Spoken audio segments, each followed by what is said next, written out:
Bases dropped on a wall past Wednesday. At least I think that's what today is. I have to look at my calendar quickly. Let's see. So today is Wednesday. So it is a wall pass Wednesday here at SDH. Morning, Alex. Still trying to dry out from last night. And thanks to everybody who listened to match day 1 of 3 this week when it comes to SDH and the high school game of the week presented by our friends at Kaiser Permanente. We were at North Oconee for the first time last night, and it was a doubleheader against Johnson Gainesville.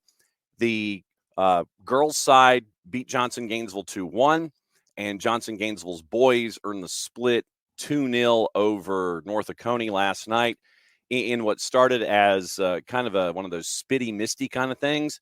And by the time that the night was over, it ended up being pretty much a downpour at times. And I don't know how many of you were listening to the broadcast, but we had to close that. Traditionally, the way the setup is, and I'll break the fourth wall here for a second. Traditionally, the way the setup is what we'll do is we'll have a crowd mic, and that'll kind of be hanging right on the edge of the window at whatever the press box setting is that we have. And once again, thanks to our friends at North Oconee for letting us come and crash their press area and their PA area to be able to do the broadcast last night. But we had the crowd mic right there on the window, right on the windowsill. And as the wind changed in the boys' match, literally the rain started coming inside the press box. And so we had to close the window, and then that meant that we had to turn the crowd mic off. And so what you were hearing in the second half was basically me, and any crowd noise was coming through the headset microphone that I had. So it was a bit of an adventure last night, but it was a split. And I give them both sides a lot of credit for persevering through all of that stuff that was going on last night. So once again, thanks to our friends at Kaiser Permanente for the Tuesday night throwdown. Tomorrow it is Clarkston and Druid Hills, 5:30, 7:30 at North DeKalb Stadium. And then Friday, it is Collins Hill and Mill Creek. That one for the SDH Friday game of the week. That one's up in Hushton, once again, 5:30 and 7:30. And that'll set us up for what's going on Saturday, because last time I checked, there might be a match that's going on Saturday where we might get wet. At least it's under a roof, watching the match part, but probably going to get wet leading into the match in and of itself. So, yikes. Yeah. So it's been interesting. But once again, thanks to our friends once again at North Oconee for hosting us last night. Still trying to draw out and thaw out from that. Michael, who once again is a solid 7-iron from Office HD, 3 1/3 inches here in Decatur the last 24 hours. That's just crazy. Crazy. So morning, Ricky. Morning, Alex. Morning, Michael. Outdoor pro sports are overrated. Yeah, so that's where we are. The traditional Wednesday, yes, the traditional Wednesday after a Tuesday, Alex. Yes, I'm trying to my days run together because I literally have like 9 calendars, and here's one of them, and so I literally had to check the calendar to see if I was in fact correct. And so, yes, it is the traditional Wednesday after a Tuesday. So, thanks for hanging out with us on All Pass Wednesday. And Jarrett's dropping by this morning on the early side. Tyler Pilgrim set to join us in about 5 minutes. Jarrett, we got some things that we could kind of get into, but I think that for opening kickoff, I think maybe for 5 minutes, this particular topic could work for opening kickoff. Apparently, and you and Jason alerted everybody to this morning in Nashville, for the CONCACAF Hemispheric Extravaganza. Apparently, Nashville SC is allowing opposing jerseys in the seated areas of the supporters section tomorrow at Geodis. They have a seated supporters section, and apparently you can wear whatever jersey you want. So, yeah, apparently this is a change this year for for Nashville in the way that they're doing their seating. So yeah, it's my understanding that they're doing like a different seating setup for the supporter section, and yeah, it'll be open to everybody. Hopefully, everyone can keep between the navigational beacons with their behavior. Oh boy, yeah. I think this might be the first time that they're going to have to try to figure out how to keep it between the buoys with Messi and friends in town for the CONCACAF Championship.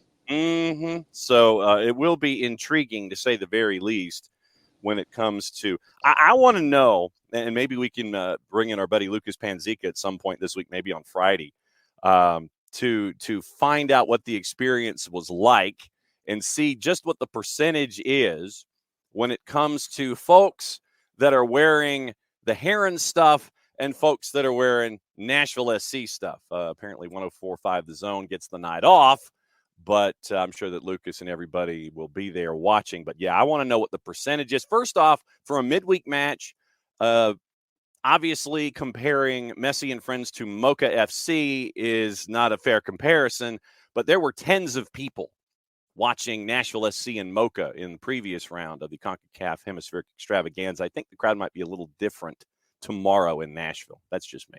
Yeah, it's been weird, man, because like even Orlando last night, like it was kind of inconsistent with like, I don't know. I expected more people. However, I don't know if I'm setting unrealistic expectations with that. Yeah. So who's to say,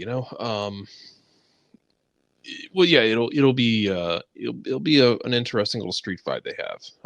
Because if for no other reason, like, yeah, Nashville, Miami is, again, Florida, that, part of Florida is not really the South. Not that we claim anyway. It's almost like a horseshoe extension of the North. But this is a rematch from League's Cup final. No. And yes, it is. It is a rematch of the League's Cup final. Yes. Yeah. So I mean, it'll be fun to see, and it'll be fun to see who from Nashville is available, because the last few games they haven't had Hani Mukhtar, they have not had Sam Surridge, and they haven't really. There's a joke in there somewhere. Well, they haven't had a plan without them. Yeah. They got a weird draw with Colorado. It's just been kind of like without Hani being Hani Mukhtar, and Hani Mukhtar is one of the best to do it in this league that we've ever seen, especially when it comes to running those counters and fitting into that. Like when we talk about like a system quarterback, that's a system 10. That's not to diminish anything about Hani Mukhtar. It's not to take anything at all away from him. It's just that he fits it perfectly. He fits into that system absolutely perfectly. But without them, they haven't really had a plan. How do they deal with Miami? I mean, road goals still matter here. Do you just kind of batten down the hatches if they're not able to go, if they're not 100%, see if you can get out of it, and then see if you can go shock the world in Miami? Someone eventually has to finish chances against Miami, for God's sakes. I'm actively begging people, because thanks to Orlando, who I don't know if Orlando knows this. I know they played last night. Does Orlando know that they had a game last Saturday? I don't know if they're patently aware of that, sir. I don't know either. I kind of wonder if they just woke up Sunday morning, looked at their legs, saw like the skid marks from the giant tires that went over them, and wondered how those got there. Because they didn't seem up to the game Saturday. So it'd be nice if someone got up for a game against Miami. Yeah. See what happens. Yeah, that was not pretty. And so we will discuss that and everything else with our buddy Tyler Pilgrim. And Tyler's batting leadoff, as he always does here on a Wall Pass Wednesday. So, Tyler, we've kind of bled opening kickoff into topic number one. And I figure since Atlanta United has had the bye week, we'll get into kind of previewing things with the Revs coming up toward the end of the segment. But with the what's the mug this morning, by the way? I feel like I have to ask. What's the mug? Oh, this is the Mandalorian. Okay.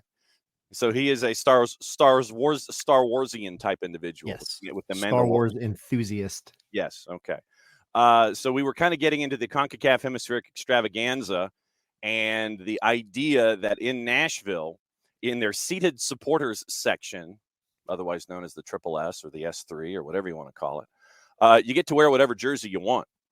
And that means on tomorrow, when Messi and friends come to town at Geodis, it will be interesting to see the differing percentages of those who will be supporting the Herons, or at least wearing the gear, versus those who will be interested more in the guitar riff and wearing the stuff of everyone in. So it will be intriguing in the seated supporters section at Geodis tomorrow night. What color does yellow plus pink make when you combine them? Oh, It's going to be real ugly. Oh, wait a minute. I mean, there's It's got to gonna.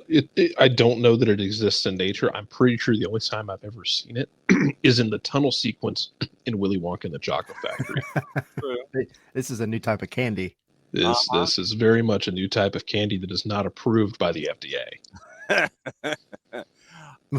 What is your view of what Nashville, being the ever welcoming town that it is, for something like that? You know, it's like, all right, in the seated supporter section, you're probably catering to a certain demo and a certain age group.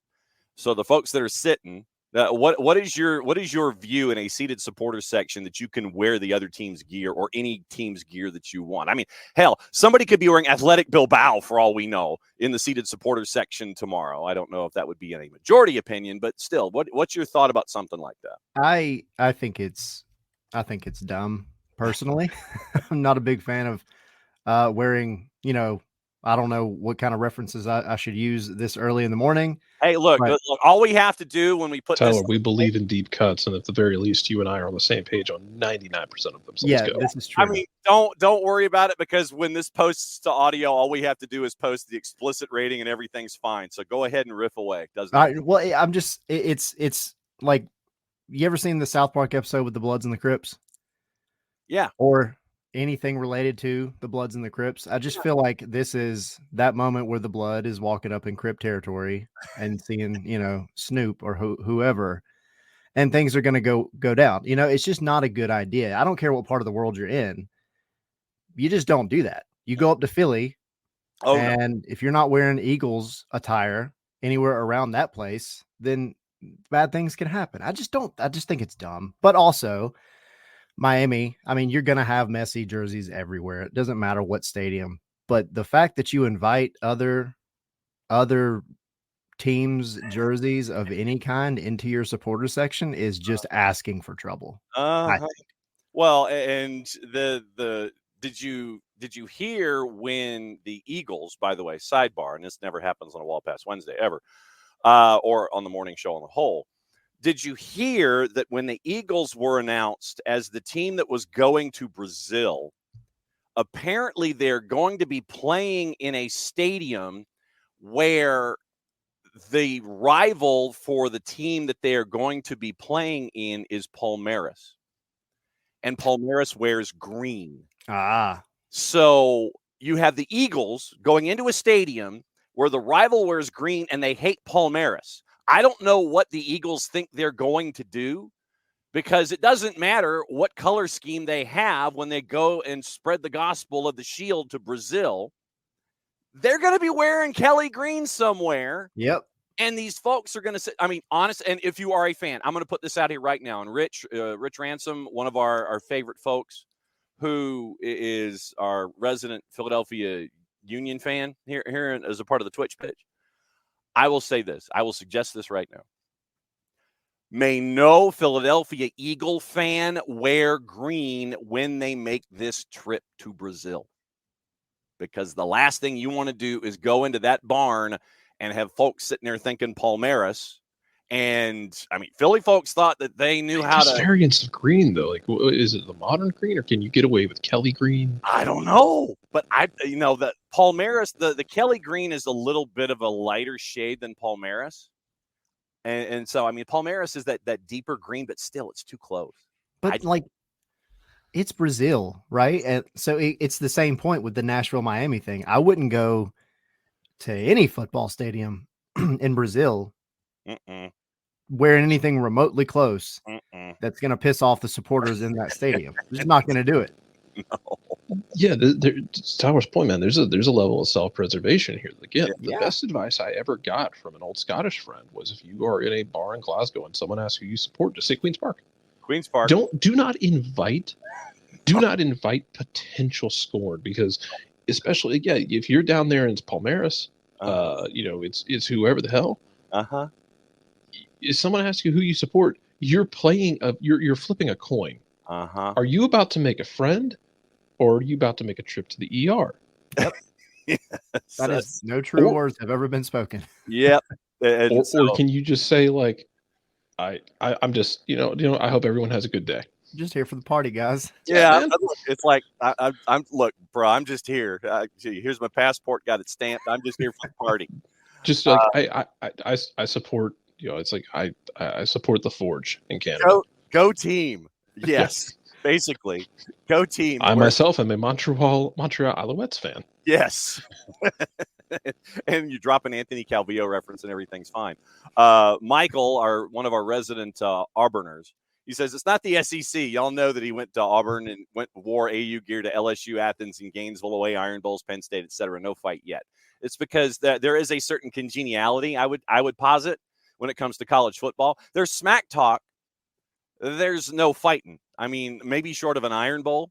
There's no real fighting. You get made fun of, and you get to run smack, but no one's pulling any kind of something that could get you in the hoosgow as an end result of something like this. Brazil, different.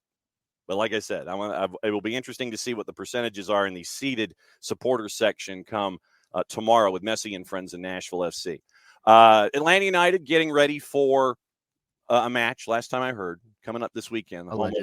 Allegedly, possibly, probably, maybe. Sooner, hopefully, rather than later.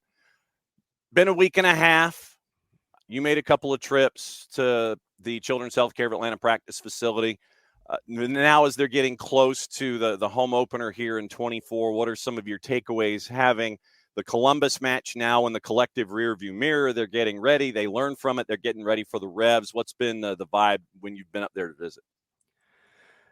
I think, it almost feels like the Columbus match was just another preseason match. This bye week has really just played hell with everything, but I think it's maybe a blessing in disguise because yesterday we talked to Slish and Caleb Wiley, and they both kind of mentioned how this last 2 weeks has been beneficial just in the sense that, you got extra time to have that little bit of bonding with the guys that maybe weren't there the entire preseason. Yeah. Almada being one of them. So, Slish said, not that you have to go out of your way to learn how to play with a guy like Thiago Almada. He knows the game. He knows what to do, right? Yeah.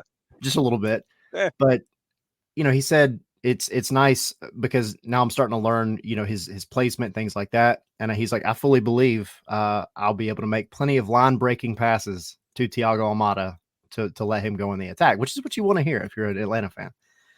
But, the vibe, I always try to pay attention after practice before they start the media availability, because that's when you'll have a lot of the guys that'll step over and they'll just start taking like free kicks, practicing crosses. And usually it's like Josh Cohen or somebody that'll get out there and defend everything. And there's just a different kind of enthusiasm, I think, with a lot of guys. You hear Yakimakis's cackling laugh nonstop. He's having a great time. The guys are having fun. They're joking around. And so, yeah, I mean, it just seems like they're ready to go. And all the guys that haven't played in the Benz yet are super excited to see what the Benz packed out looks like. Jarrett, go for it. Yeah, as far as guys getting healthy, we saw the reports yesterday that guys are starting to get back in training. Moscata being back on the field, Jamal Tauri getting back on the field as well. Any sense of how much those guys could give you in a game like this Saturday against a tired, what will almost assuredly be a tired and winless New England team? I wouldn't expect too much out of Derek Etienne. Yeah. I just don't think with what he had going on, he's going to be quite ready. And, knowing Pineda, I wouldn't bet on Edwin Mosquera making that like 70th minute appearance like he tended to last year. I think they're probably going to save both of them if they possibly can. But, if something happens, knock on wood, I know Tommy's here watching. He's going to get angry at me by saying this. But if something happens to Yakimakis, I think Tiare is good to go because they did a scrimmage Saturday. and Pineda had mentioned that Tiare's been back from concussion protocol. He's been fully training for a few days now. He participated in the scrimmage, played the whole time. So I see Tommy. Be quiet, Tommy. Mm-hmm. That's why I knocked on wood. Mm-hmm. But yeah, I think out of the three that were kind of out and waiting, I think Tiare would be the biggest bet to get any time if it came down to that.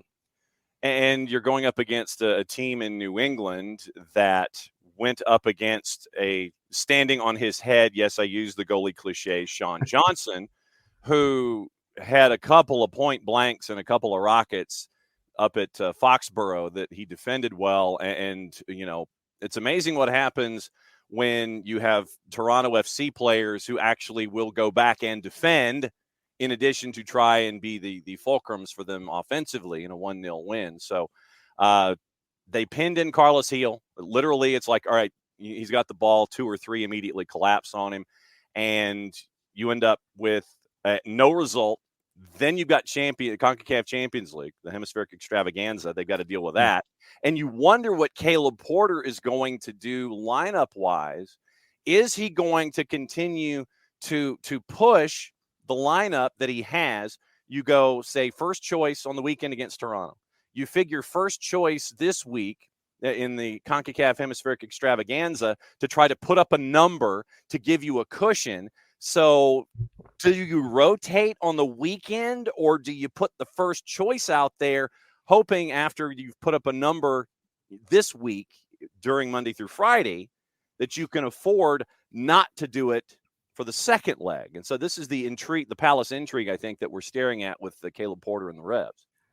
Yeah, I mean, I think it's so early in the season. I mean, I don't know how he thinks. I think it's so early that you have to kind of go for it. I would, if it were me, I would be playing a first choice starting 11. But you also have to remember that Carlos Hill, less than a week ago, was having issues with a tight Achilles. Mm-hmm. And I won't get into the Achilles and turf conversation, but I don't know if that's going to be on their mind. Anytime anybody said, hey, you need to take a break because of your Achilles, I would listen to them. So, you know, I just don't know that maybe he comes on late because, yeah, you're going to have that midweek action going on. And they're playing at home, right, for the Champions Cup? If I'm not mistaken, yes. So it's not like you're going to have a ton of travel to deal with. So I think you go for it. Now, yeah, I wouldn't be surprised if you start seeing changes like the 60th minute for sure. Yeah, it is tonight at 6 at Foxborough against our friends from Alajuelense. They are part of the triple header at 6, 8, and 10 tonight. Revs hosting Alajuelense at 6. Hell in a Shell has Columbus and Houston at 8. And then at the Estadio Akron, it is Club America and Chivas at 10 o'clock. So 6, 8, and 10 tonight. But, yeah, the early match, and they get it out of the way, is the Revs and our buddies from the Costa Rican League, Alajuelense. So that is that's the rundown for what you're staring at when you're looking at the Revs. And Tommy says Tyler's moonlighting on other soccer shows. We believe here on the morning show to extend our hand. We extend our hand across the mythical creek that is the sport of soccer and the storylines that happen every single week. And so this is a normal time slot for Tyler to extend his hand, to shake our hand, to have a shared experience here on the morning show. That's what we've established here. So Tyler has to put up with our nonsense and our shenanigans in this time slot on a weekly basis, Tommy. So it is not moonlighting, it is sunlighting, technically. Look, we trade off because he comes here and does this. I crash their streaming parties. It's fine. Yes, and watch me get absolutely marauded by Paolo on the show. As if any of us would have done any better. You know, you stepped into the ring. Hey, man. That was like that 1950s. You're going to go in there and fight a chimpanzee for 3 minutes, and if you come out, you're making it. You know, it's a circus fair event. Some money. I scored one goal. I scored a goal, and I'll always have that with me. Yes. So he decided to go box. He decided to go box a kangaroo.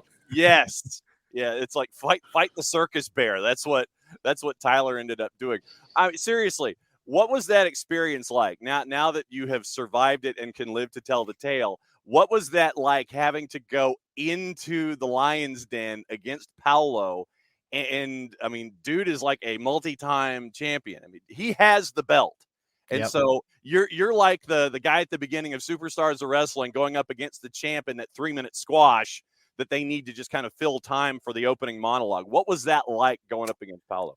It was painful. There was a lot of noises that came out of me that probably shouldn't have came out on a live stream when I was just trying to keep the ball at somebody's feet. And it's like you turn the difficulty, all the way up past world class or whatever, right? Like it was turn it up to 11 because it's one more than 10. Yeah, it was like he had this Jedi, sixth sense kind of force thing going on where anytime I would pass the ball, it was just like he knew where it was going and he already had a player there to intercept it. And then he was going the other way and he rarely misses, but I didn't feel so bad. So I was crushed a little bit, right? I knew I was going to get destroyed, but then they had the League Series 2 matches over the weekend, right? We did the stream on Wednesday.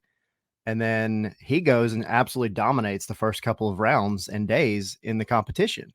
And he beat LAFC's player 9-2. And I felt a lot better about myself. And then the next day, I don't even know what the final score was, but he had beat somebody. I think it was Vancouver, maybe. In the 25th minute, it was already 6-0. So I was like, I don't feel so bad about myself anymore because they're professionals. So I'm okay with that.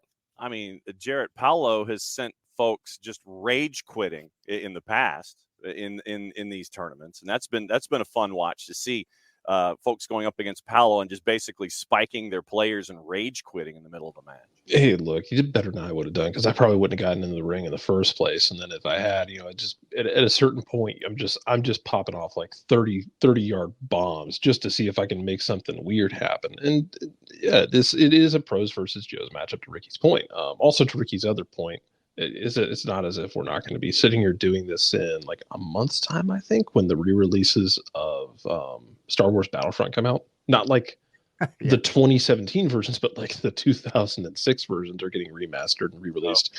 So that's where you'll find us. I mean, that y'all are going to be spending some money, and yes, Ricky, you need to bring back pros versus Joes. That is a Ricky point. And Jarrett's thinking about it. I'm trying to find a way to do it on a local level. Yes. So we will let you. Nothing good's going to happen. Yeah, well, we'll figure it out. Let's go around Major League Soccer on the weekend that was, and as we get ready for Atlanta United and the Revs. I had posited at the beginning of the season about Messi and friends that because of no schedule compression and no multiple competitions and no leaving people and coming back and having to worry about multiple matches in a week, that kind of a thing, that they would try and sprint out to a number, try to rack up as many points as possible and hang on. And they embarrassed the ever-loving Ish out of the purple team last week, and it was over early. What do you think about that one? I think, Orlando just never got out of bed that morning, but I guess it just irritates me with Miami because, look, I'm not a coach. I like to think I know a little bit about this game, though. And it just drives me crazy knowing how bad of a defense Miami has. And yet everybody just sits there and allows Messi to get on the ball, allows, shaky knees to get on the ball and whoever else. And just they try to get into a low block or something and sit and wait for literally the best player in the world to do what he does. Like, take the ball away from him. You're talking about Carlos Hill earlier and how they kind of kept him in check. Caleb Wiley talking yesterday at the training ground. Hey, when it comes to Carlos Hill, we just need to not allow him to get the ball. Usually when you have a pretty good number 10 on your team, that's what you do, right? But yet Orlando comes out there and they just look at Messi and they look at Suarez and everybody else and give them time to get on the ball. But you've seen it already this season. If Miami has a little bit of pressure, go back to that first match. That game should have gone totally the other direction because they caused so many turnovers in Miami's own third that, the game literally should have been over within like 25 minutes into the second half. Like it was so bad. But RSL wasn't clinical. What's that? RSL wasn't clinical. They didn't finish. No, not at all. Yeah, they just missed every chance they had, which is wild. But they were doing all the right stuff up until that point. They were causing the turnovers, and Orlando's a better team than that. I mean, I know I said it last week. I hate to give them that much credit, but they are a good team. They just crapped the bed last week. It was so bad. Not that folks would sit there here in our footprint and sit there and complain about the purple team crapping the bed, but yes, it was against Messi and friends. Yep. Jarrett, what else is on your mind in the Major League Soccers that do not involve what happened with Atlanta United since they had the week off? Well, I'm a personal fan of hanging out around the gallows as often as humanly possible. So let's play first to the top of the mountain, or first to the bottom of the valley, I suppose. Because I know a lot of the conversation's been on Josh Wolf being that guy who a lot of people thought would be the first one fired. Are we really convinced that NYCFC won't be the first one firing a manager? True. Nick Cushing, you're on the clock. I had my money on Nashville. Oh, you did? Yep. You had your money on Gary? Yep. I don't know if I had him first, but I absolutely had that as one this year, especially if they don't hit their maximum potential. My question is, what do they do after that? Yeah. Do they change their style entirely? Do they just bring in somebody else who does what Gary does? But I don't disagree that his name is on the board. Yeah. Mm-hmm. I mean, and it's kind of sad because I feel like they have all the makings of everything they need. I'm saying a lot of nice things about Atlanta rivals. It is really painful for me, by the way. It's early in the morning and you haven't finished your cup of coffee. Yeah, exactly. I still need another one. Yeah. But yeah, I mean, Nashville's got the foundation. I mean, they have the defense. We know that. But man, Leagues Cup wrecked them last year. Mm-hmm. They haven't been the same since. And this is the thing. Sam Surridge was all over it in other cup competitions, and he was lighting everything on fire. And then he gets into league play, and it's just like, yeah, like you gotta bring that fire with you everywhere, dude. And they just can't score goals. And man, but if they had somebody else with Hanny, or somebody else that could replace it, I don't know, but it's a shame. It's a shame. It's a shame, he says. Just to let folks know what happened last night, there were not a whole lot of goals that were scored. Jared hits a button sometimes and he ducks out quickly. Last night, Herediano, our friends at Herediano, knocked off Robin Hood. Herediano was a minus 1,100 to get the win last night. They won 2-0 at the Estadio Alejandro Morera Soto, which is where we were a handful of years ago watching Herediano. Then goalless draw, Philadelphia Pachuca at Subaru Park. Andre Blake returned. And then Orlando and Tigres was a goalless draw as well at Inter & Co. Stadium. Inter & Co. Stadium in Orlando. And I'm waiting for the matchup with Messi and friends where you have Inter Miami at Inter & Co. and it's a road game. I mean, it's going to go over really well. It already has gone over really well with their supporters, but you talking about wearing multicolored jerseys into the supporter section there.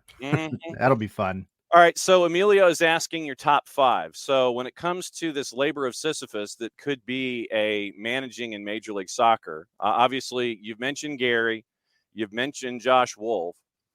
Who are the other 3 on both of your grids when it comes to the top 5? Nick Cushing, sorry, that's 3. So who are the other 2 on the board for both of you when it comes to managers whose seats are rising in temperature here early in the season?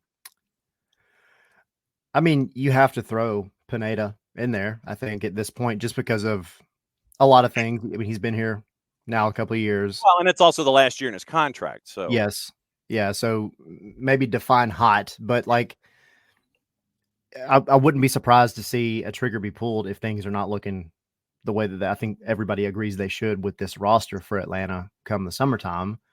Because at the end of the day, we can talk about players that could have been, should have been, whatever with Atlanta, but you have a really strong roster now at this point. And yes, the East is a gauntlet, but you have to be able to make things happen with this roster in MLS. So I think you have to put him up there. And then just for sheer, I'm trying to think of the right word to use here. Entertainment value. Yes, yeah, entertainment value would be perfect. I know he just got here, but their very short history indicates it doesn't matter. Yeah. But I'm going to go with Dean over at Charlotte. Okay. Because Dell in Charleston said, isn't Joey Saputo going to fire someone soon? Yeah, if he fired Laurent Courtois after their start, that'd be straight up Joey Saputo. So, I mean, that would make a lot of sense. Yep. But, yeah, Dean with Tepper is the owner in Charlotte would make some sense. Jarrett, who else is in your top 5? Who are your other? Oh, man. I don't know that Gonzo's in my top 5 on this right now, just because I have the expectations that they'll be fine this year, especially with what we saw after the summer window last year. Mm-hmm. Because if it doesn't, if you underachieve, then he's going to move up that list very quickly, and that's logical at this point because of what you saw at the end of last year. With more guys gelling, you expect it to be successful. He's not like on my top 5 right now, though, of guys I'm casting a side eye to. But yeah, if things don't go well, yes, he moves up into that. I think he moves high up into that if you really start underachieving. Yeah. All that being said, I don't. Dean would be an interesting one. They also just dropped $8 million on a new winger. Yeah. They still have another open DP spot. I still feel like Charlotte's front office kind of made it really weird because they did on patrol. Exactly. Well, and they did all their business at the end of the window, so now they're having to go chase people. Yeah. They're having to go get guys who are kind of on the outs at clubs, so clubs don't have to necessarily replace them like Lealabada. Yeah. However, yeah, man, if Gary can't get things moving, Gary's an interesting one. And then what do they do for an interim at that point? Because your 2 manager there in Huntsville is Jack. Yeah. Jack's a psychopath. And I mean that in the kindest way possible because I adore Jack. He is an absolute delight.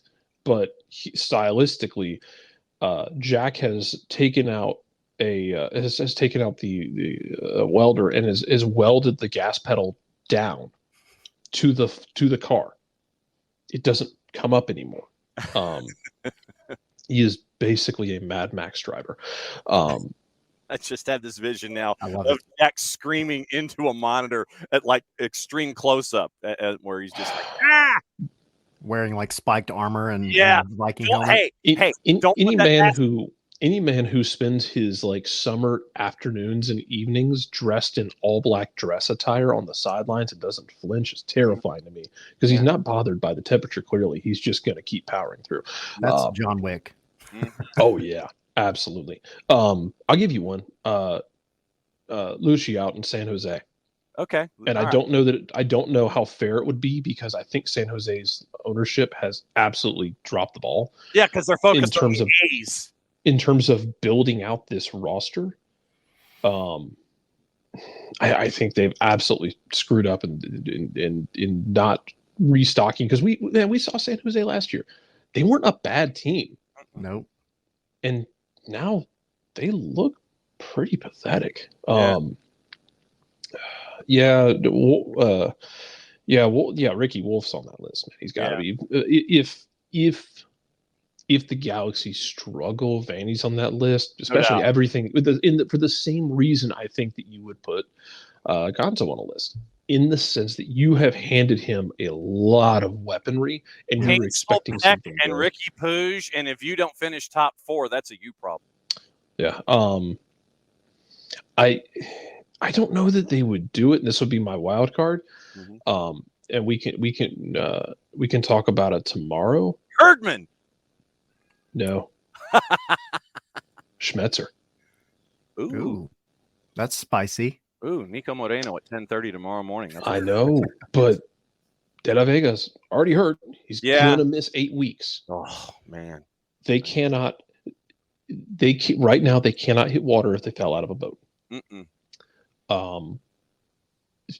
Their personal hell, I think, is if Phil Neville finishes top 4 in Portland. Sartini continues to do What I thought, I thought with Vancouver he was overachieving, which he was doing a good job. Man, if Seattle struggles here, what if Seattle gets antsy?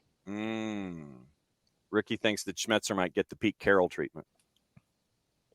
Yeah, we're not going to fire you. We're going to ask you to join the front office, but we don't want you on the sideline. Yeah, we're just going to kind of ease you over here. We're going to give you a new office.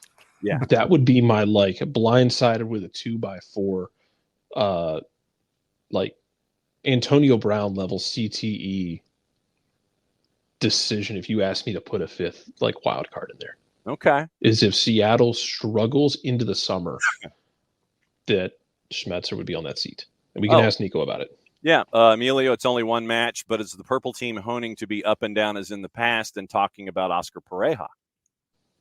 It's the thing, man. So I don't know how much y'all saw this last year, but even when he was out of contract, Orlando fans were torn on whether or not to keep Oscar Pareja or whether or not they wanted somebody else, as if that man's not the only person who's ever organized that team into a playoff team. Yeah. And I think that Tyler, that Oscar learned his lesson last year, where traditionally when we see an Oscar Pareja coach team, once again, they front load all of their effort seemingly. They want to front load all their points and then kind of coast into the postseason, and you see them drop, and they end up where they could have been a 2 or a 3, they end up as a 6. Last year, it seems like Oscar Pareja learned that lesson, and so he kept everything moving. You end up with the higher seed with the purple team last year. Yeah, they were actually, I remember at one point, I don't remember why. It was something to do with looking at Atlanta going into the playoffs last year, but there was a stat out there that since I think it was the summer transfer window, Orlando was the best team in the league in terms of points. And so, yeah, I mean, they were my pick going into the playoffs of team you didn't want to play. Yeah. And then they spit the bit. And they were so good away. Yeah. That was the other thing. That's the other element in this. A couple of other pieces of news, and I know that the fourth has held up the light board. And we are in stoppage time with you. Traditionally, I know, and so hopefully we'll catch up with Dylan Butler coming up at 10:00. So the 7-minute warning, I guess, for Tyler as he's having his. Which cup of coffee are you on right now? This is number 1 is empty now, so It's about to be number 2. Okay, so he's finished with 1 and heading to 2. We have some news. Transfer tracker once again. Messi and friends moved Jean Mota to Vitória of Brazil. No real surprise. We thought that might end up being something akin to the one-time exception where you let him go, and we end up now with DeAndre Yedlin going to Cincinnati for the first time ever in modern history. I think, as I continue to joke, since the days of black and white television, I think this is the first time that we have ever seen an AM deal not end in a 0 or a 5. And this was 172,699 in GAM for moving DeAndre Yedlin in a salary dump to Cincinnati to clear up space so you could officially sign double nickel Federico Redondo and bring him in under the fold as a U22. Now the interest might have been repeaked with Franco Escobar and trying to get playoff Franco on a veterans max from Houston. And you're like, okay, I'd love to know how you're going to do it. But I think this is the first time in modern history that I've seen an AM number not be a 0 or a 5. Yeah, which tells me they were very calculated with this move. It's they needed math, carry the 1. It's carry the 1, figure this out. And now that means that while Redondo's in the midfield, that it looks like Julian Gressel will be your right wing back, or at least be shielded by the midfield in this, and have a midfielder perhaps drop back into something of a back 5 to protect Julian's defensive inabilities. Let's phrase it that way. It's interesting, but it once again creates another part of the front loading that we're seeing with Messi and friends. You do a salary dump for one of your talented national team backs, and now you've got your guy, you got your young guy, but you had to get rid of one of your veterans to do it. Yeah, which, it's always going to be a risk with these U22 players. It doesn't matter how good they may be. I mean, I know he's not on a U22 deal, but Almada was probably one of the safer young guy bets that you've had over the past couple of years. The U22 spots, I think they're great in the sense that, you can get a guy like Edwin Mosquera who can come in, maybe have a little bit of a slow start, but he can learn with the right guys in front of him. And then eventually you can either develop him into somebody that's going to be a solidified starter for the team, or other teams see the value. And then now you've made a profit, if we want to look at it in business deal. But Yes. I mean, I agree. I think Miami is just stacking what they can to try to push out as strong as they can, get as many points as possible. Because look, I love Lionel Messi. I understand that all of the media craziness around him Mhm. is just because of who he is. He is actually a humble dude. Mhm. I'm sick and tired of hearing about him.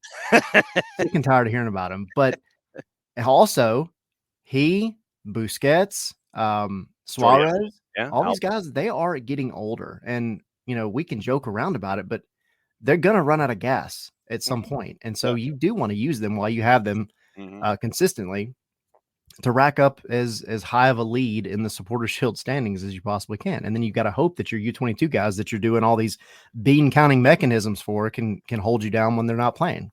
Yeah, Jared, it's like Kromoski when he comes back from hernia surgery. Youngin, you run. Noah Allen, you tap him on the shoulder. Youngin, you run. Everybody else is up front. So, this is great. The only thing that I am hopeful for here is that Miami puts together, and they've put together this juggernaut of a roster. I hope they put it together and they win nothing. And they just end up existing as the San Francisco 49ers of MLS. I would love that. So does that make the Moss brothers, Eddie DiBartolo and John J. York? Is that how this plays? Oh my God.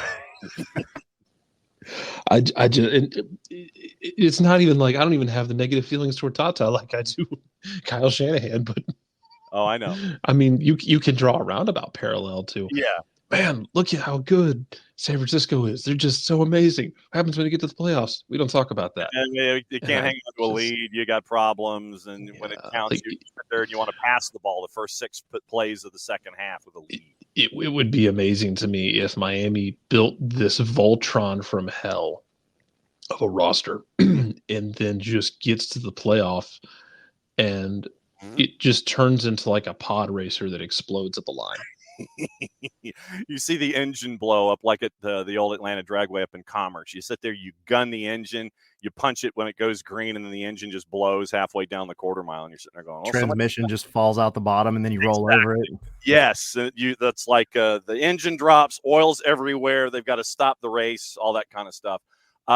Ricky, one last question with you here, Tyler. Who leaves first, Schmetzer or Vermes? I would say, wow, I would have said Peter Vermes for the last 2 seasons because of how they started. Then they find somebody in the summer window, and you end up with Zombie Sporting, and they go just like Zombie Sounders, and they make their rush into the playoffs. So, wow. That's a damn good question. Because I view them the same because of the expectations being what they are.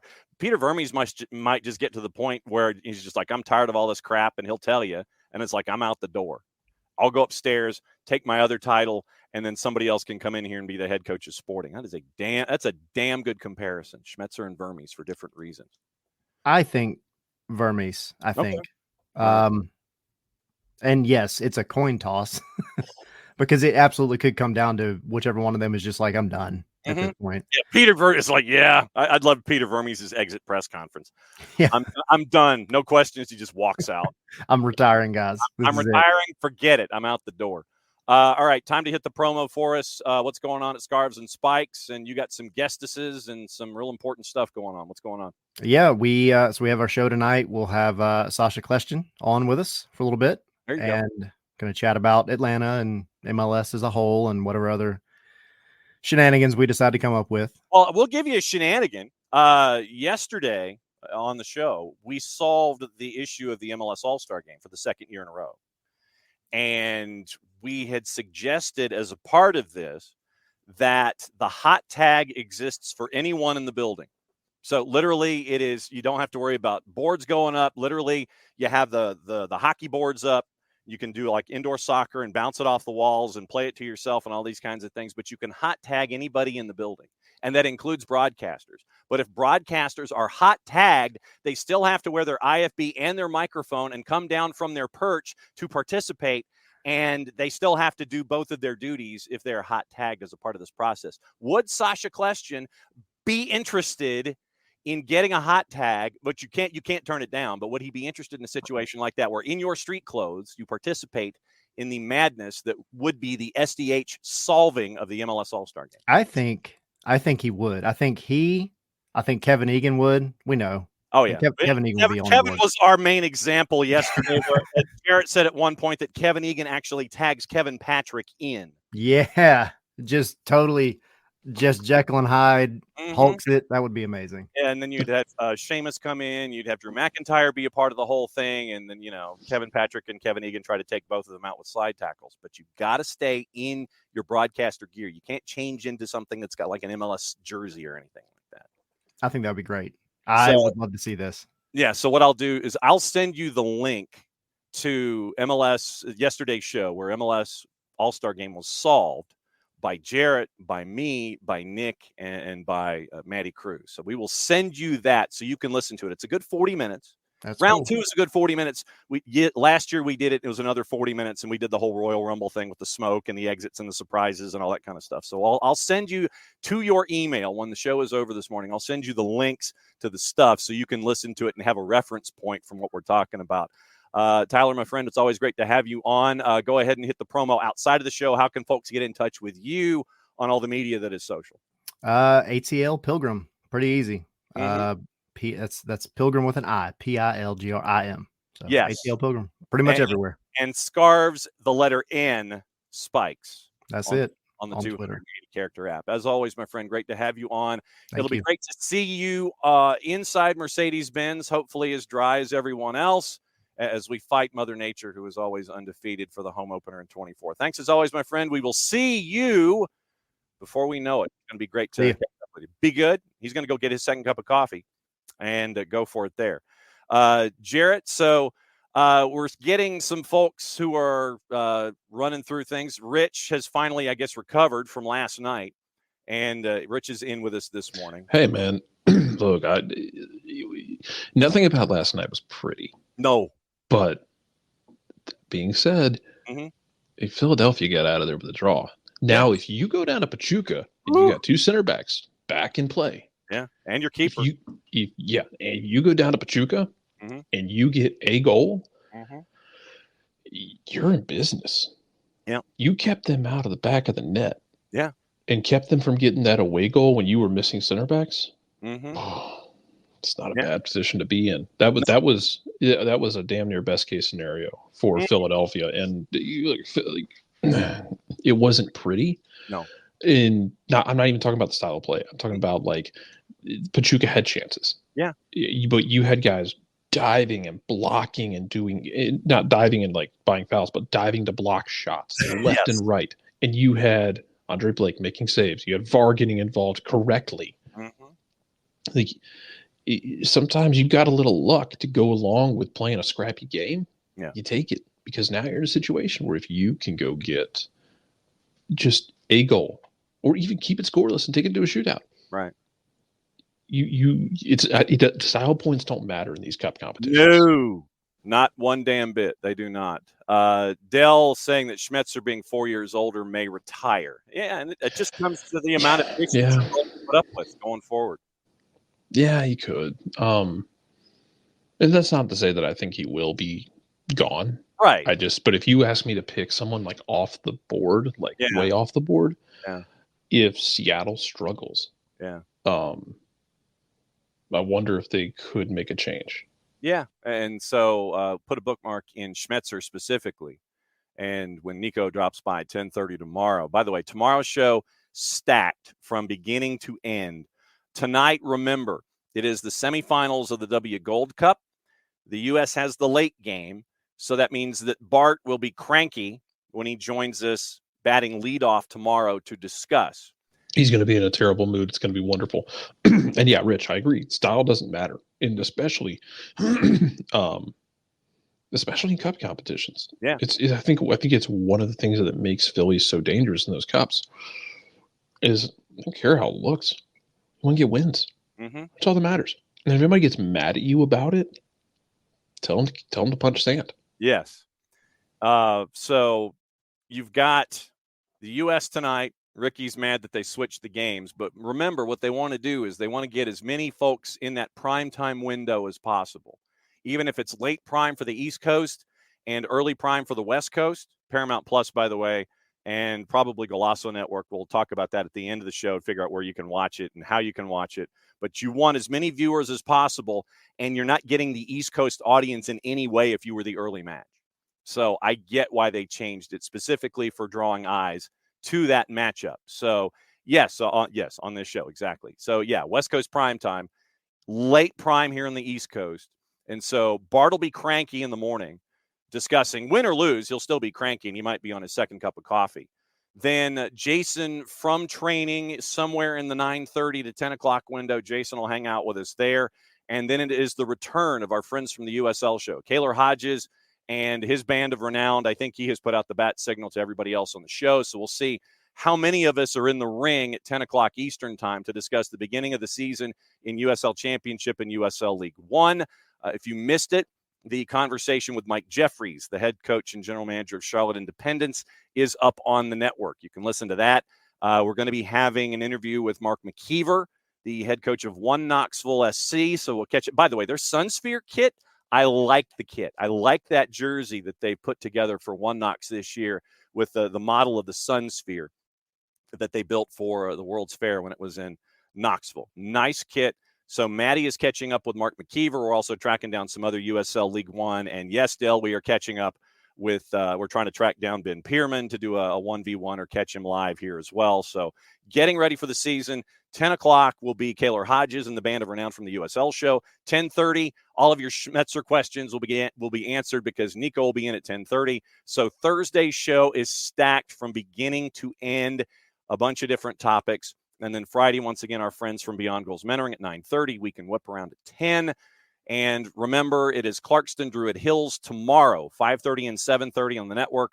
SoccerDownHere.mixler, mixlr.com. That's our live platform. You can also go to the website, SoccerDownHere.net, click through the banners, and you can catch through the stuff there and let everybody know where you're listening and where you're watching, these kinds of things. Yes, cancel all of your appointments Thursday, especially in the 10 o'clock hour, 10 o'clock Eastern with Kaylor Hodges. Charleston is at North Carolina FC. So basically, North Carolina FC won the title and promoted. And so you're going to be going up against a defending champ or a reigning champ with your first match, Dell, with Charleston at Cary to take on North Carolina FC. So that will be interesting. Rich lets us know that AO Philly's doing a late night bar viewing for the WNT tonight, as you should.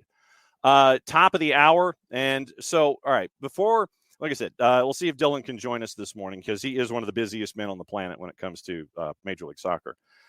There are a couple of news items that I wanted to get into, and I figure what we'll do is we'll start with news now, and then if we have to dip back in and talk to Dylan about Major League Soccer, we can do that. But this morning, it came out before the show that Carlo Ancelotti might be in a bit of trouble. There's your tease, because you know what that means. Since it is 10:04, the busiest man in Major League Soccer is now joining us. So I teased the news for later, for after Dylan's segment. So here's Dylan. Welcome. Thank you. I figured I thought my start time was 10:04, right? Like after the anthem and the yes, right. Spoken like a true play-by-play guy. Very nice. Hey, look, man, we operate on TBS time here. 7:05, 10:05, whatever. Because we're getting through the credits of Roseanne, commercial break, then intro, and we go. That is absolutely true. So, Dylan, what we were discussing before you came on is, believe it or not, and we've only just started the season, but we've kind of gotten into hot seat conversations when it comes to, I know, literally, looking at early results and wondering, okay, who would be on your top 5 when it comes to hot seats, especially after what we've seen for the first couple of match days. Nick Cushing up there at Dylan Butler Estate seems to be an early contender. Well, and his hot seat isn't based on these 2 games, right? Like, it was pretty warm when the season ended. So, and so it is a bunch of different folks that have been on the list. You've got Josh Wolf that is on the list down at Austin, especially after they lose their season opener to a substitute teacher and a roster in Minnesota. There's talk of, well, if things don't go well because of the resources provided to you, it could be a Greg Vanny. It could be, and Jarrett mentioned that Seattle's not allowed to have nice things with the De La Vega injury. Level of frustration perhaps in Seattle if things don't go the way that they want. Peter Vermes, who seems to be perpetually frustrated at Sporting just because of general nature, it seems, having to answer questions from the press. Jim Curtin because of Philly fans. Yes, absolutely. Absolutely. Herdman in Toronto, Joey Saputo, just because he's Joey Saputo with Laurent Courtois. If the day all of a sudden doesn't end in a Y, then Joey could fire Laurent Courtois. Early returns, obviously, Cushing is a carryover, but who else is getting the siren for you here early on, and who might get the first early hook? Gary Smith in Nashville, maybe, as a part of the discussion too. Who's got the siren for you right now? I hope not, because then if he doesn't resurface, there goes your impression, right? We're not necessarily. He could be looking for work, and it would be, Gary just comes dropping in the segments. He's got stuff to do. He goes to the desk and becomes a pundit. So his job interview. Oh, he'll be with Sasha and. Or he'll be here on our punditry desk, and it would be just like, well, Dylan, we get to talk about things going on at Nashville now without a filter. Those kinds of things. So Gary would just show up as a part of the process. I would say if you power rank them, I think you maybe have Josh Wolf 1 with a close second, Nick Cushing. Okay. I don't know if I would get too crazy with others at this point, but I think those are a fair shout for the top 2. Yeah, no doubt. I mean, look, there's a new boss, obviously, in Austin. Said, but you wonder what's the runway for Wolf, right, with the new boss. Mm-hmm. Jarrett, what's on your mind to start things off with Dylan here on a Wednesday? Yeah. So aside from getting off the gallows for a minute and all this fun conversation, I guess my thing is, of what we've seen from the first 2 weeks, is anyone actually going to bother to stop Miami? Well, I think, and I think this is why they're likely going to be such a threat in MLS Cup. Like, here's a question. Yeah. Are they made to win the Shield or win like those quick competitions like Leagues Cup and even Champions League or MLS Cup, right? Like, that's to me the biggest question for them, right? Can they sustain it across the course of several months and climates and everything and the travel and everything that goes with it? But to me, there's no doubt in a short tournament knockout situation, that's a team you don't want to face. Right, and that's why my leanings are toward the competitions instead of the season. Yeah.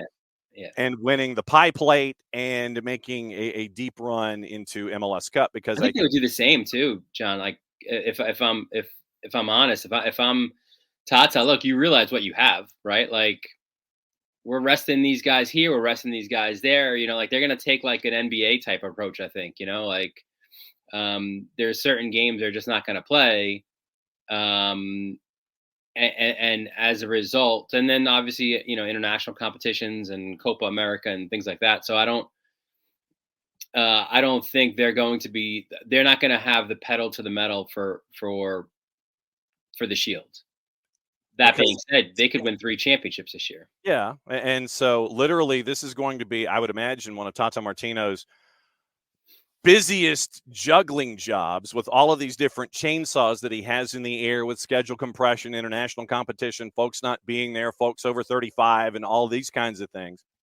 And we were joking about it in the first hour, kind of somewhat tongue-in-cheek, where now what you've done, we mentioned that we were talking about the DeAndre Yedlin deal, and now what you've done is you've once again exposed yourself at the back where you front-loaded everything offensively. Your issues were at the back to begin with, where you didn't have a whole lot of depth. It was Kritzhoff. You'd gotten rid of Kamal Miller. You'd gotten rid of Chris McVay. That was a part of your depth. And so then you were relying on Kritzhoff and Yedlin and Avilas and all of the other young. And so literally your veterans were Yedlin and Kritzhoff, and then you had Avilas and all of the other young guys that were attached to this. And it's like we were joking about it. It's like, youngin', you're doing the running. That's basically how this is. You got all the offense up top. And, oh, by the way, Noah Allen, you got to backtrack. Avilas, you got to backtrack. Kromoski, when you're healthy, you're going back there. You're doing the running. That's what this is going to look like to me. I know that early on we didn't get a whole lot of overs when it came to totals, but I would still bet that you're going to have teams that will not be intimidated, and you're going to get into this back and forth where the over will be the play. Yeah, and also I don't the Yedlin one, and I think if I can give credit to one of my colleagues, Matt Doyle had a really good, insightful take on that, on how it affects them, and sort of, listen, it makes a ton of sense, obviously, for Cincinnati. Not so much for Miami, especially because Gressel's been playing so well where he is. You're not going to, I don't think, put him as an outside back. That said, I don't, they found the way to bring in the players they have. I gotta think that there's a plan in place already, to find that replacement somehow within roster restraints, figure that out. So. Yeah, I know a lot of the discussion was out of Houston and bringing in playoff Franco Escobar and have him come in as with that cap number. Since you got rid of Yedlin at 875, you're bringing in Redondo as a young player who's going to be a DP, I think, eventually, once he turns 23 and beyond. Then you've got some space. You don't know how much space, because, and this is something that I've harped on forever, ever since the show started, about not being able to know really where teams fit under the cap structure and how much room they're dealing with. As National Hockey League guys, you and I sit there and we know what teams are dealing with and who's right up against the cap. We have an idea when you have an AM deal for, was it 172, 699 or whatever it was. And that's the first time that's ever happened, where you get that exact a number, which to me means that's how close to the top of the cap you were. Yeah. But the lack of transparency doesn't help here specifically, because you end up with a deal that was as specific as this deal was, to get DeAndre Yedlin to Cincinnati to free up space to sign one and possibly two. And look, I think we're both on your transparency soapbox. I like transparent soapboxes. Jarrett, what else is on your mind with Dylan this morning as we tour Major League Soccer? I actually wanted to stay up in New York because I wanted to ask about the other tenant in New York. Couple games, man. First off, Forsberg looks like a damn problem. Yeah, and real such a beautiful fit in that system. But is Red Bulls evolving here? Because they look. I know it's 2 games, but to me, they looked more than just that. Press and break team. Yep, absolutely. And I it was John and I solo last week, but I had said I feel like this team is a DP number 9 away from being a real problem. They've got a Lewis Morgan who's back and healthy. Forsberg is, as advertised, could be the early favorite for newcomer of the year. And you've already got that system of just being a pain in the you-know-what to play against, and being so solid defensively. So, they seem to be a few pieces away last year, especially in the attacking third. But now you've got 2 of those pieces. I think, again, if you can get that one more piece, And I know everyone in MLS would love a DP number 9. Yes. But if they could find that guy that fits their system as well, yeah, I think they could be. You could almost argue a cup contender at this point. Especially if the brackets fall out a certain way and you get favorable matchups, and you've got to get home field advantage. You've got to get that top 4 to be a part of this. I think that if you are of a system, and we found this out with All Caps SC last season with St. Louis, that during the regular season, the way that you're structured, you're going up against that pitcher that just got the call up from the minors and you don't have book on him. And so he'll go 5 1/3, give up a run, a couple of hits, and then you pull him. And then how you adjust his second time through the league is what we found out with St. Louis last year. You get into a playoff format in that system, St. Louis gets exposed. I would think the same thing could happen with Red Bulls because it is a system. You're going up against it. It's like going up against the Veer or the triple option. It's different. It's only once in the regular season they can come and get you, but then in a playoff series, it's something entirely different, and you can make those adjustments against something like Red Bulls. So that would and that's why too. I think you've seen them win win the Shield a couple times and not win MLS Cup, right? Because you make the adjustment, and playoff soccer is obviously playoff soccer. It's different. It's a different animal altogether. Halftime with Dylan Butler at Dylan_Butler on the 280 character app OSDB Sports. Varsity Media on the YouTubes, where he gets to traverse the tri-state and go over all of the great talent on the high school level. Busy time for that. Yeah, man, you ain't kidding, especially with championships in one sport and leading into spring sports in the other. And MLSsoccer.com, hanging out with us as he always does here in hour number 2 on Wednesday. Yesterday, we got word that the disciplinary committee is off and running this year. And Disco found that Cincinnati, speaking of Cincinnati, was in violation of the mass confrontation policy in the 43rd minute of their match against Chicago Fire back on the 2nd, 4 days ago. Violated the mass confrontation policy for the first time this season, and an official warning. I feel like I need special reverb behind me when I use those words. Official warning. I also feel like you need to, when you talk disco, you need some Studio 54 music going on. Absolutely true. And get the robot voice from Lost in Space to talk about official warning issued to the club and head coach Matt Noonan. Yes. Due to their roles in mass confrontation, Matt Miazga, color me surprised, Lucio Acosta, Obena Wobodo, and forward Aaron Bupenza were fined an undisclosed amount for inciting and or escalating a mass confrontation. So Ali Ahmed also fined at Vancouver as a part of the early disco decisions. But the reason that I bring up the disco procedures from March 2nd and the actions has to do with what we're currently seeing in the middle, and not as much attention, obviously, to the ARs and the fourths and such. But it has been a couple of match weeks with these officials as the labor dispute is still ongoing, and we're still waiting for federal mediation and trying to come up with solutions which need to be done sooner, really, rather than later. What has been your week-by-week impression of who we're seeing in the middle and navigating what's going on the field with the replacement officials to date? I would, if I'm absolutely honest about it, I've expected it to be our often referred to favorite scene from one of our favorite scenes from Naked Gun, with Frank Drebin being like, everything is fine, and there's a fire and Pete everything is going crazy. It hasn't to me been that, one of my I've got I'm watching MLS 360. I'm watching all the matches on a Saturday night, on the desk until 2 a.m, whatever it is.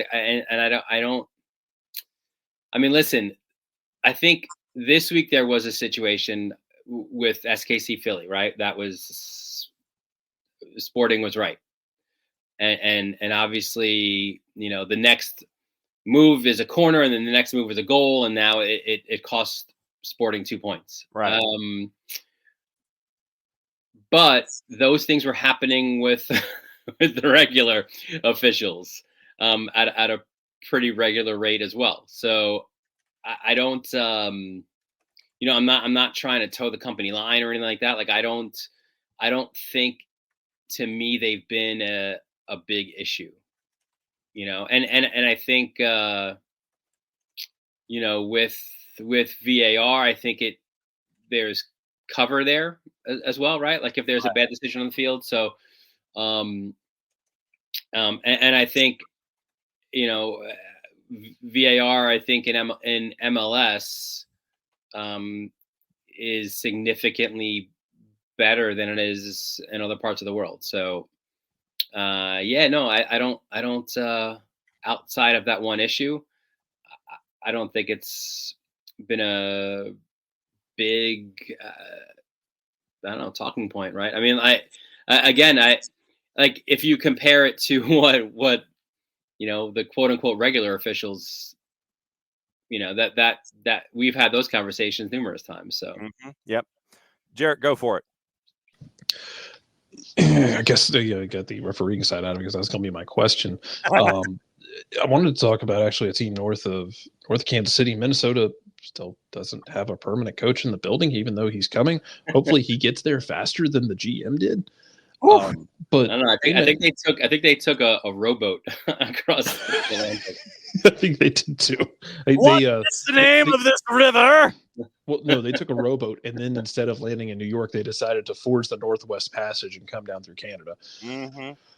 But that being said, man, I mean, Minnesota's been grinding out here, 4 points in 2 games. You wanted your thoughts on how they've started the year, even with an interim setup. Yeah, I mean, I've always look, they've got one of the best playmakers in the league in Reynoso, right? And they've had injuries, which has been the scary thing to me, where they're getting results.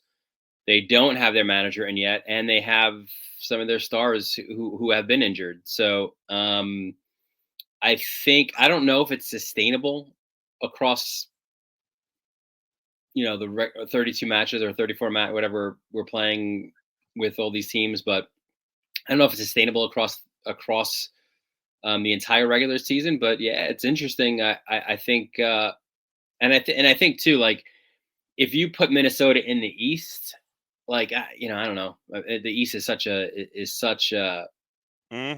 beast that you're like, okay, they'll be, maybe battling 8th or 9th and maybe 10th, but the West being what it is, like, why not them, right? Like, and I think we're seeing that. It's what's interesting, I think, in the West. Like, the Galaxy appear to be a better team as well, right? Like,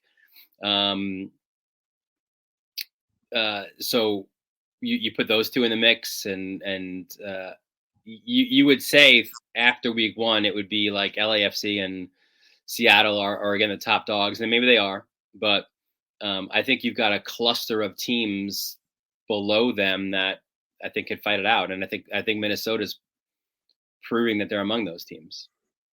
All right, we had a meteorological incident last weekend. Yes. And yesterday we played the sound from both Ryan Hollingshead from LAFC after the match and from Steve Cherundolo after the match. And obviously they were less than pleased with the conditions. And I don't know if there were any meteorologists that predicted that you were going to have decent weather, normal weather, and then you get through all of your pregame. 3 minutes into the match, you end up with thunder and lightning. You have to go inside, and then you come back out, and Jim Cantori's a happy man because you're getting thunder snow and various other things, and you end up with probably, a good drift of a couple of inches by the time that the match is done. What did you think about the orange ball alert that we had at Rio Tinto this past weekend? Obviously, you lose 3-0, and you're not going to be happy about it. Pablo Mastroeni, on the flip side of that, hey, you got 3 points, you scored 3 goals. The other team didn't in the same conditions. You end up with the Duke. What did you think about, A, that snow globe at Yeah. Rio Tinto and what was going on in that snow globe at Rio Tinto. So this is funny. I had some county championship basketball games during the day, right? So I was in my own little cocoon there, and then I log in. Not again. I don't know anything that's happened, right? I log in at about 8:00 that night. Yeah. And my immediate thought as I look at MLSsoccer.com is, holy ish! Like, wait a minute, 5-0 for Miami, snowing, and a 3-0 in Salt Lake. Like, what the hell is happening today? It had that start, and we didn't even get to Cali Classico. I was like, that's always the one that's off the rails. So we start after dark-ish during the day. And the funny thing with I saw the talk ahead of Salt Lake was like, it was supposed to be rainy for the match, and then they would be okay. I think the snow certainly came in earlier than everyone expected. Listen, I'm a big fan. I'm not of Costa Rican descent, so I could say that I'm a big fan of snowy matches. You got to expect that. I would think with Salt Lake or Colorado playing home games in February, early March. I thought it was fun. It was you always go for the you always get those social media clips of the snow angel celebration, the snowball fights that can happen between players. To me, it's fun. I get it. If you're LAFC, you're not big fan of the snow. I don't know if anyone in Salt Lake did the cold never bothers anyway kind of thing with their social. Spoken like a true dad, dropping a they should in there. They should have, I think. But yeah, no, to me it was all fun. But yeah, like I said, those two, as I log in, I'm like, what is happening today? Jarrett, go for it. So I wanted to ask you about Portland as well, because a rather maligned coach, Phil Neville, decides to go to Portland, puts together a really weird win in game one where it was kind of like, I think the XG was like lower than 1, but they're still popping off goals like crazy. And then a really weird draw in game two. What the hell's happening in Portland? Yeah, and that's another one too, where you were like, I don't know, man. They got it cooking. They got 4 goals on like 0.4 XG, I think it was. Yeah. And then now you're leading a Benteke less DC 2-0. Mm-hmm. And you're like, look at this. They're gonna have 6 points in that first. Oh, wait a minute, hang on. Mm-hmm. Like, what's happening late here? Oh, okay. Yeah. So yeah, again, I think that that speaks to sample size. I didn't see. I don't think like Evander's still out, right? Like I think he's still got some guys that are sidelined. So, I'd like to see his full team together first. But yeah, an interesting one there. And then the other new coach, one of the new old coaches, Caleb Porter, already playing games a little bit. Somehow, did you see the transcript? Someone's like, "Oh, so who?" I think the question was, "Who are you starting like tomorrow or something like that?" And he's like, "Yeah, I appreciate the question, but yeah, I'm not telling you that." Oh, come on! It is like, could Bobby Wood play? And then he's like, there's a possibility Bobby Wood could play. Like he's just already like no fun with Frank DeLappa and the Boston press up there. Seriously? Yeah. I mean, come on.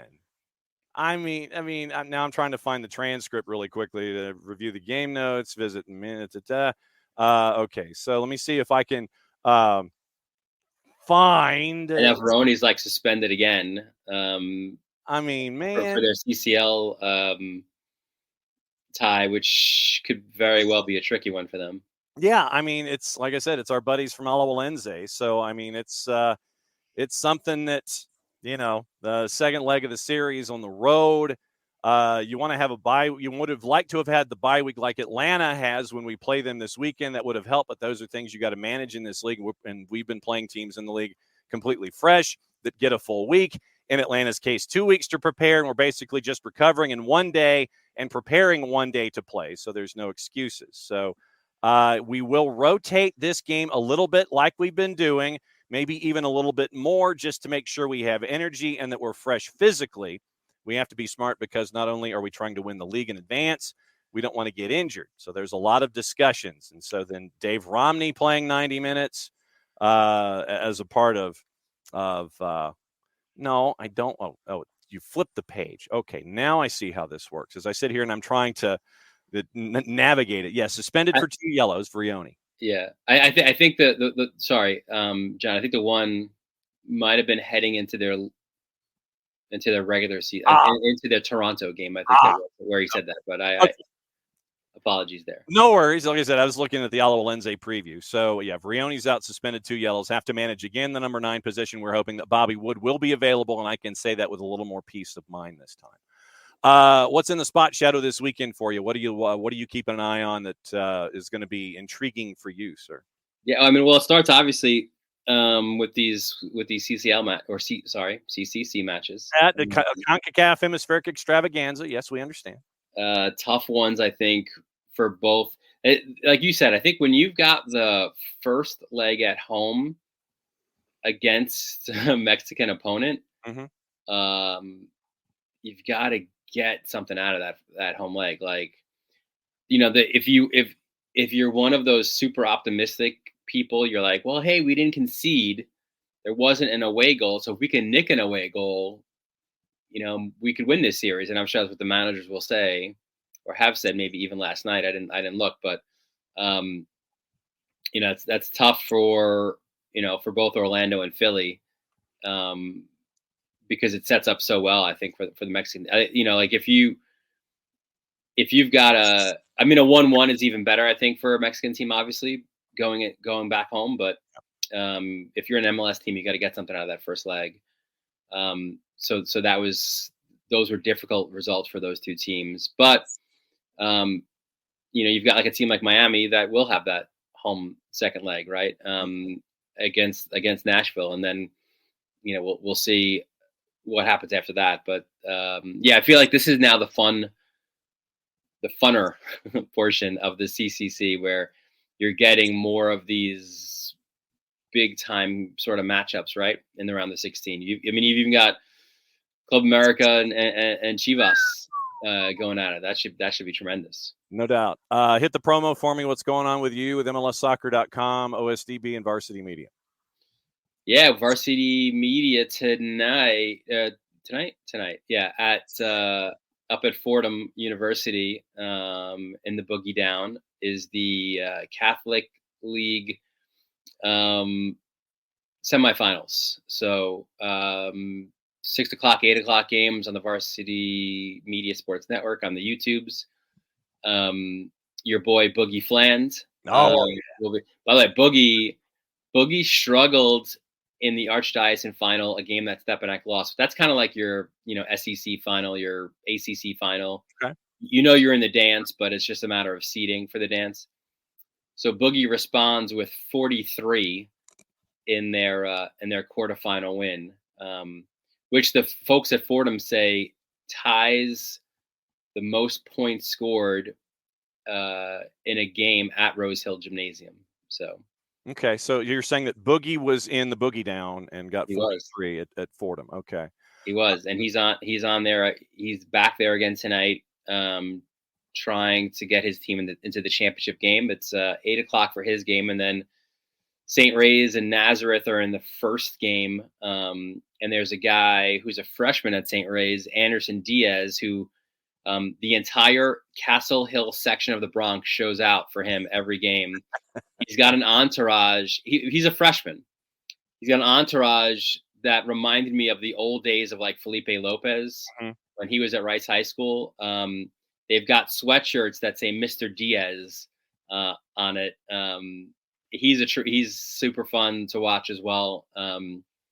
So that's the other matchup too. And by the way, Nazareth is a team.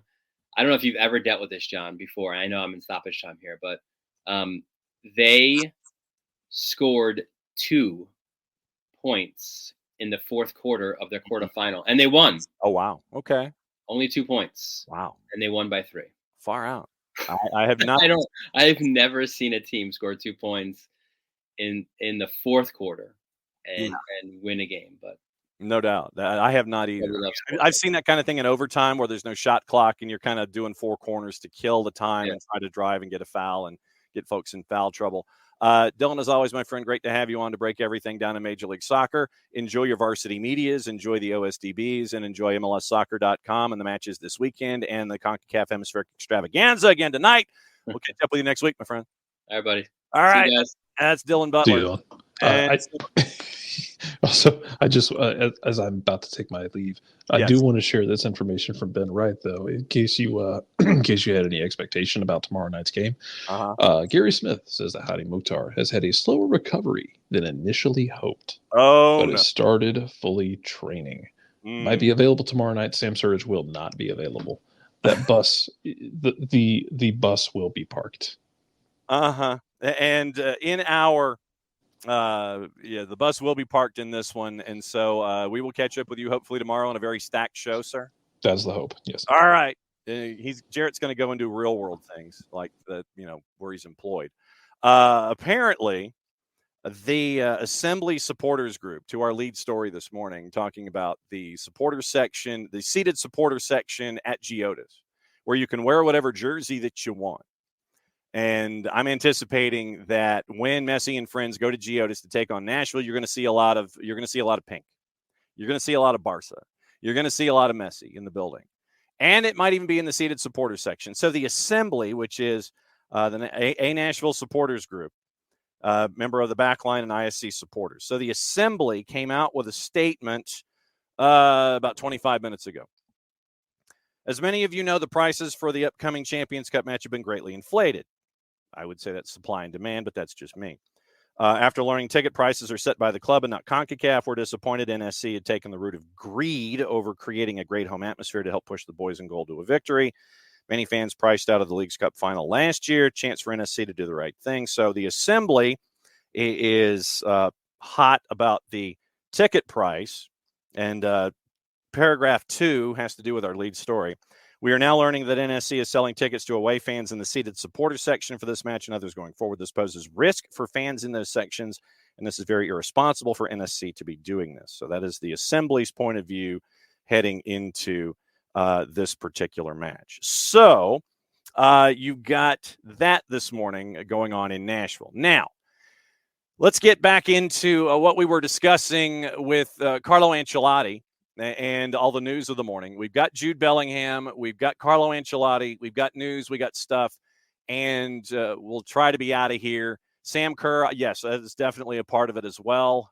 We are going to try, Dell, when it comes to the Sam Kerr story, go with sources that are not the 3- and 4-letter paper. We will do it that way, as opposed to chasing after what the 3- and 4-letter paper like to do with their headlines. So, all right, Carlo Ancelotti. This happened before the show started this morning. And Carlo Ancelotti, he might be in a bit of trouble. Ben Rumsby at The Telegraph, quote,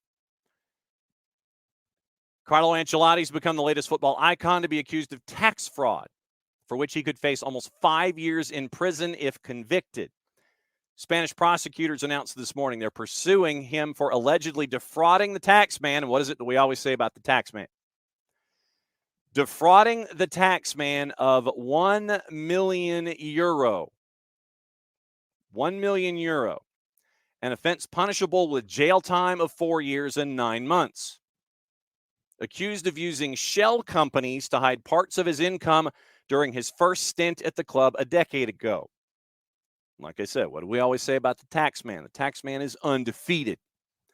Prosecutors claim Ancelotti only declared the income he received from Real and not income from image rights instead creating a confusing system to conceal his extra earnings. And this is the time from 2013 to 2015.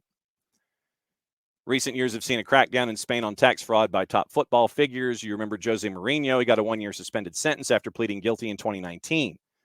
Messi and Ronaldo have also been found guilty of tax fraud. Messi got a 21-month prison sentence, later reduced to a fine by the Spanish courts for offenses related to his time at Barca. Ronaldo got a 23-month sentence and an 18 million euro fine linked to his stint at Real. Didn't serve any jail time because those with prison sentences of less than 2 years in Spain usually released on probation. Xabi Alonso was acquitted of tax fraud by the Spanish courts. So now when it comes to Carlo Ancelotti, man is going to be facing the tax man. And that is never really a proposition that you want to be facing. So Carlo Ancelotti's in a bit of trouble. Allegedly, possibly, probably, perhaps, maybe, when it comes to what we're seeing out of Carlo Ancelotti. The way that it was phrased by our friends at The Athletic, and I mean, literally, if this is what the tax man is alleging for Carlo Ancelotti. Literally, it's like you got a company, and then you're like, okay, here we go. I'm going to go over here and put it in this company, and then I'm going to change things. All right, so from The Athletic, Guillermo Rai. Charges against Ancelotti involve 2 offenses against the public treasury. Despite declaring himself as a tax resident in Spain and listing his domicile as Madrid, he allegedly failed to include income from image rights in his tax returns, purportedly engaged in the simulation of image rights to entities lacking real activity and resided outside Spain. According to Rai, the strategies aim to obscure the true beneficiary of the income of his image rights, thus evading taxes both in Spain and abroad. Also, he's been accused, Ancelotti, of signing private contracts, assigning his image rights to entities for substantial sums, later modifying the agreements to reduce prices significantly. Additionally, it is claimed he assigned 50% of his image rights to Real Madrid while retaining ownership through an undisclosed partnership. My head hurts. According to the prosecutor's office, Ancelotti's tax declaration showed negative balances due to omitted income from image rights exploitation, resulting in tax refunds. The total loss suffered by the Spanish treasury, including omitted real estate properties abroad, is estimated at 1.06 million euro.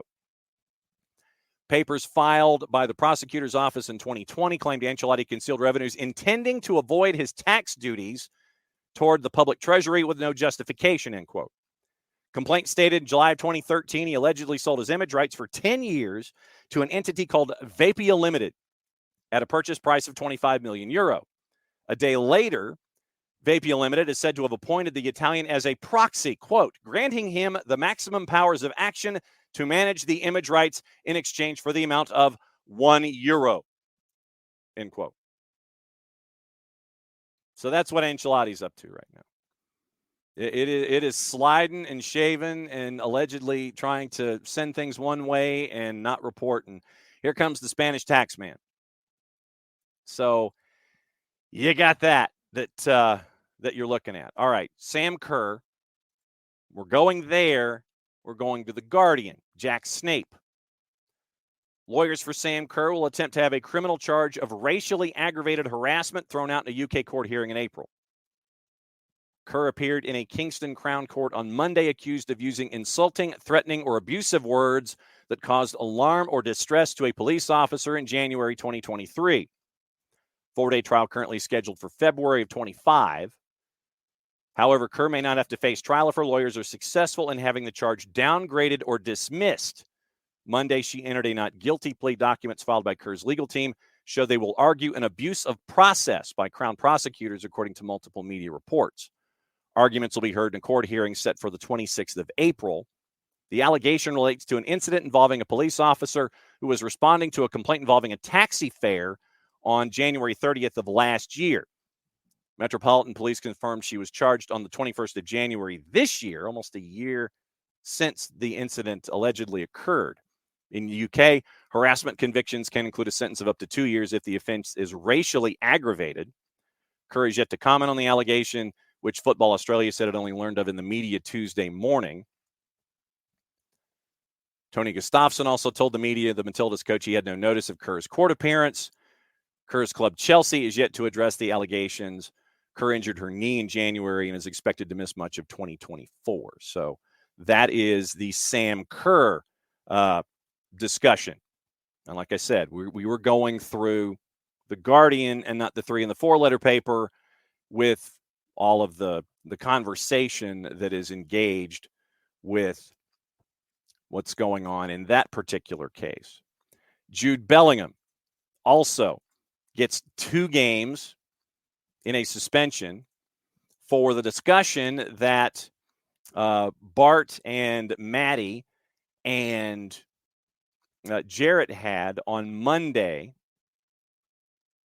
about the incident that happened at the end of the match where Jude Bellingham ends up getting a red, sent off during the end of the full-time whistle by referee Jesus Gil Manzano, bringing the game to a close at 2-2. Remember, Bellingham thought he scored after the final whistle had blown, and apparently after Manzano had notified Real Madrid and presumably Valencia heard that this was the last act of the match, and that act happens, and it was before Bellingham put the ball in the back of the net. Whistle goes, matches at 2, and then Bellingham said some colorful metaphors or colorful predicate adjectives that didn't go over well with the center referee. Signal for full time came with Madrid still on the attack following a corner. Whistle blown just as Bellingham headed it in the cross from Brahim Diaz. Became clear the goal had come after the whistle, and Bellingham, along with a lot of his teammates, argued against the decision. Gil Manzano then showed Bellingham the straight red for dissent. Official referee match report published online an hour after the game. Quote, in minute 999, or 90, it's seek, basically, in the 99th minute, the player, Bellingham, Jude Victor William, was sent off for the following motive. After the end of the game and while still on the pitch, he came running over to me in an aggressive way, shouting repeatedly, "It's an effing goal." And he didn't use the word effing, close quote. Club argued that Bellingham's words were not offensive or insulting, but the RFEF, the Spanish Federation, found insufficient evidence to overturn the referee's original decision to dismiss him. Bellingham will now miss matches against Celta de Vigo and Osasuna, although the suspension is open to an appeal. Madrid was down by 2. Duro and Yaremchuk scored within 3 minutes of each other in the first half. Vinicius Jr. pulls one back in added time in the first half. Madrid's first time back at the Mestalla after last season's May encounter where Vinicius Jr. was subjected to racist abuse before and during the match. And La Liga is investigating after a video of a child allegedly calling Vinicius Jr. You may as well just roll us back on the calendar to 0. All right, here we go. 0 days since stupidity down here, allegedly. La Liga is investigating after a video of a child allegedly calling Vinicius Jr. a monkey surfaced on social media following Saturday's match. Mario Cortagana, once again at The Athletic. Video was posted by ESPN Brazil. Speaking to the publication after the match, the woman who recorded the incident said that police were called during the match. Previously, La Liga has reported incidents of alleged racism to the local authorities. So Vinicius Jr. goes to the Mestalla, May of 2023, subjected to racist abuse by the fans, hundreds of them in quotation marks, according to a report by the RFEF, the Spanish Football Federation, as well as instances during the match. Then Vinicius Jr. scored twice to draw it at 2. And Vinicius Jr. had the best revenge, cupped his ears, raised a fist toward the Valencia supporters. which I thought was a fantastic moment. Revenge on the field by Vinicius Jr. Valencia at the time last year moved to ban 3 fans identified as having racially abused Vinicius Jr., initially being hit with a 3-match stadium ban. Vinicius Jr. testified about the incidents in court back in October. Valencia and La Liga had been planning for months to try and minimize the chances of trouble to ensure swift action was taken if anything did happen. We see how that went. So Jude Bellingham ends up with a 2-match suspension for his effing tirade. And we end up with more stupidity down here. And it's not the only incident of stupidity, but yes, we will roll the billboard back to a 0 days since our last incident of stupidity. And Dell, I don't know what the dynamic was involving Sam Kerr and the taxi. I don't know if it was, it is quite a gap between incident, charge, and trial. But Dale, once again, assuming tried to charge her too much for a taxi. Don't know what the incident was that, or what the element was that sent things into that particular element of the discussion. So yesterday in Champions League, PSG beat Real Sociedad 2-1, 4-1 in the aggregate. Mbappe had a very busy day. Harry Kane got Bayern a 3-0 win over Lazio, 3-1 in the aggregate. So Bayern moves along. And we've got more action in Champions League today, going over the juice boxes in Champions League. Remember, it's just a couple of matches. Remember, also Erling Haaland saying what he said. Not saying that I'm not saying I'm leaving Manchester City, but I'm not saying I'm not. Especially with all the ties to Real Madrid.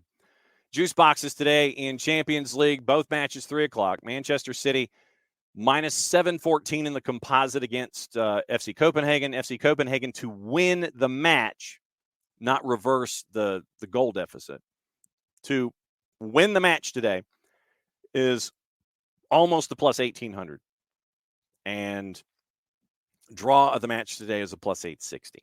Real Madrid at home against RB Leipzig. Real Madrid at home is a minus 182 to win the match today. Draw is a plus 367. RB Leipzig is a plus 467. So that is your numbers in Champions League today. Once again, you end up with next week the other 8 teams in their matchups next Tuesday and Wednesday. Arsenal, Porto, Barca, Napoli, Atletico Madrid, Inter, and Dortmund and PSV. Those 4 matches are next Tuesday and Wednesday. So the Premier League is in both weeks. But today, Manchester City hosting Copenhagen, Real Madrid hosting RB Leipzig. Once again, we'll go over the viewership plans coming up in just a little bit and let you know what else is going on around the planet. There were some other stories that had popped up along the day, and to get you ready for everything that's going on, Martin Ziegler had a story for those that were trying to keep an eye on stuff. Martin Ziegler is basically the only reason that I subscribe to the Times newspaper, and then you have to figure out, all right, so is it worth what's going on to do the one subscription? And the interesting stories that came out from the Times today specifically have to do with once again the Premier League, and this is why I follow Martin Ziegler, and you should too over at the Times. Headline: Premier League clubs face sanctions for inflating sponsorship deals. Guess who this is aimed at?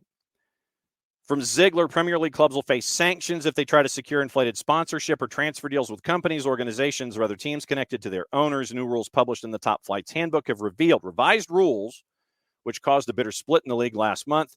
Much tougher and aimed to block clubs bypassing financial controls by earning unfair amounts via means such as sponsorship from a company linked to an owner or by signing a player cheaply from another club in the same ownership group.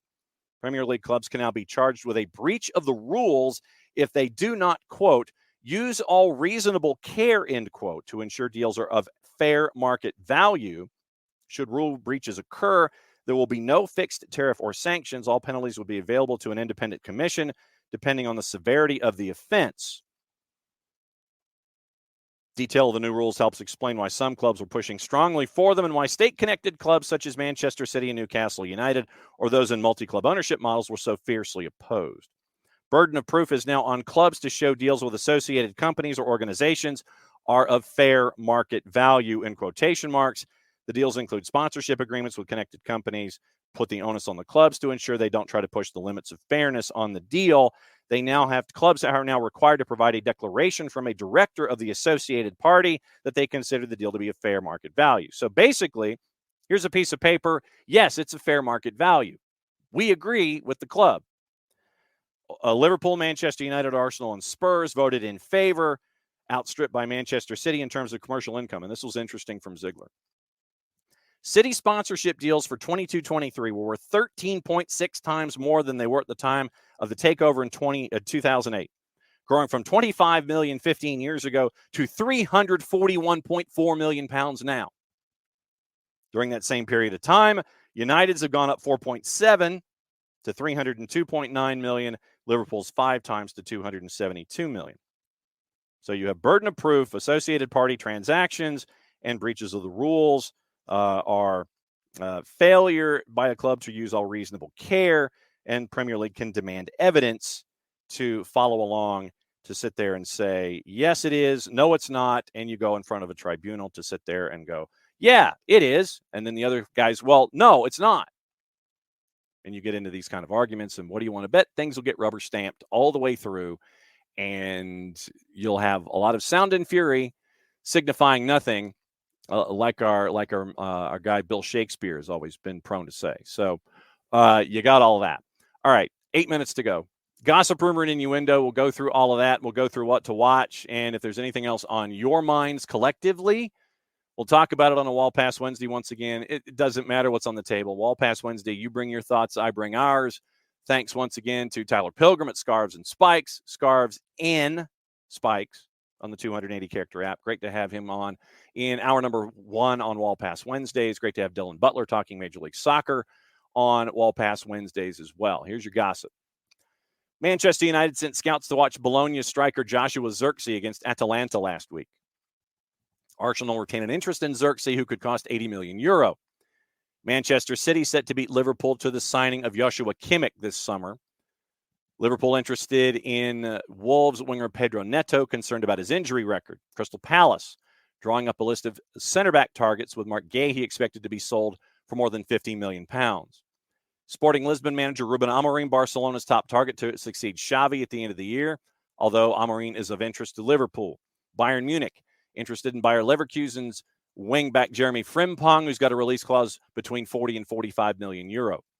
Newcastle in talks with Bournemouth to sign Lloyd Kelly on a free. That's from the 4-letter paper. Take the information at your own peril. Manchester United have opened talks with Kobe Mainu over an improved contract. Any club looking to appoint Roberto De Zerbi this summer is going to have to pay Brighton £12 million in compensation. Barcelona listening to offers for Pedri this summer because of worries over his injury history. Everton are tracking Hull City defender Jacob Greaves amid interest in the England U21 center back Jared Branthwaite for Manchester United and Spurs. Hull City also want to pursue a permanent move for on-loan Liverpool winger Fabio Carvalho if they win promotion to the Premier League. Manchester United expected to make an approach to Crystal Palace for sporting director Dougie Friedman. And Manchester United also interested in appointing Southampton director of football Jason Wilcox as a technical director. So that is your gossip, rumor, and innuendo stage 1. And we'll get into the papers and see if we have missed anything or anyone else. Once again, the De Zerbi £12 million price tag is right now at the top of the discussions. Daily Telegraph, Sir Jim Ratcliffe wants a technical and performance director as a part of his 4-pronged overhaul of the football operations, with Omar Barada already appointed, Dan Ashworth set to follow, and that's where Jason Wilcox comes into play. Sheffield United set for a complete reboot this summer with a significant number of players ready to become free agents and others set to be moved on. The number, I think, is 10. It is going to be a mass exodus. There will be some that are out of contract, some that could be flipped, some that could have the option of staying if they wanted to, but if relegation is a part of the discussion, then they're free to go. Chris Wilder is expected to use youngsters once the relegation fate is sealed. Avoiding the 3 and the 4-letter paper as we always do. In the Guardian, Arsenal facing criticism for failing to stop a pro-Palestine rally. After Jewish fans said they felt intimidated into walking away before the WSL match against Spurs on Sunday. Mirror, William Gallas is concerned by Chelsea's financial plight and suspects they'll have to sell a player like Mykhailo Mudryk in the summer if former suitors Arsenal make a sufficient offer. Everton keeping tabs on Jacob Greaves. Avoiding the 4-letter paper once again. That takes us to the Scottish papers. Spanish police confiscated weapons, including ice axes, hammers, and golf clubs after searching 20 vehicles they'd been monitoring ahead of rumors of organized brawls involving supporters of Champions League opponents Real Sociedad and PSG. Liverpool looking to Asia for a fresh income stream after agreeing a partnership with Swire Properties to open an Anfield experience, in quotation marks, for fans in China and Hong Kong. And Daily Record, Avi Luzon, the president of Liel Abada's former club, Maccabi Petach Tikva, says that the Celtic and Israel winger was left with no choice but to leave the club after treatment from fans who've shown consistent support for Palestine. So that is the papers, according to our friends at Sky. Now, what to watch, where to watch it. And once again, we'll go over our friends at the Marshall Islands. We'll go through all the promos and get you ready for yet another day before we go. So what to watch, where to watch it today. Soccer on the TVs. BN's got Copa Libertadores and Copa Sudamericana. Copa Sudamericana is at 5 o'clock involving Unión La Calera. Libertadores is at 7:30. Sportivo Trinidense and Colo Colo. 9 o'clock, Alianza Petrolera and America de Cali. BN and Español is simulcasting. If you don't have BN and you're interested in Libertadores and Sudamericana and all the other things that BN does, you can pick them up at Fanatis, fntz.co/soccer down here. Helps out the network, helps out Fanatis. And if you really want to add to your degenerate viewing, it is For the Fans, Teise. It is CDO, BN, Liga 1 Max, all that you can get in one place on Fanatis, fntz.co/soccer down here. CBS, big CBS, has Champions League at 3 o'clock with Manchester City and Copenhagen. Once again, if you are in a market with a CBS affiliate that's got a 4 o'clock newscast, normally that's not going to happen. So your news at your favorite CBS affiliate is going to be starting a little late, unless they have a secondary channel and they'll do it over there at 4 o'clock and roll it over at 5 or shortly thereafter. CBS Sports Network, Europa League is Sporting and Atalanta at 12:45. FS2 has the CONCACAF Hemispheric Extravaganza triple header. Revs and Alajuelense at 6 from Gillette. Houston and Columbus at 8 from Helena Shell. Chivas and Club America from Estadio Akron at 10 o'clock. Being in Español, as we said, simulcasting Libertadores and Sudamericana. ESPN Deportes has the W Gold Cup semis. Remember, Brazil and Mexico at 7. U.S. and Canada at 10:15. TUDN, simulcasting Manchester City, Copenhagen, and Chivas and Club America. Univision, simulcasting at Manchester City and Copenhagen. On the Plus Championship, QPR and West Brom at 3. They're simulcasting the Gold Cup semis. Paramount Plus has the Asian Champions League. They've got Champions League. They've got Europa League. They have the Gold Cup semis, the English language broadcast, and Argentina's Copa de la Liga. Starting at 3 o'clock, they got 5 matches, 1 at 3, 2 at 5:15, 2 at 7:30. VIX has Champions League, Europa League, and the 6 and the 8 o'clock for CONCACAF Champions League. Once again, thanks to our friends at North Oconee yesterday. What is the game of the day? Probably by default. Well, actually, you know what? Game of the day is your CONCACAF Champions League stuff. That the 6, the 8, and the 10. To keep an eye on that because it applies directly to what's going on in Major League Soccer and the big matchup in Liga MX that carries over for the 10 o'clock game in CONCACAF Champions Cup.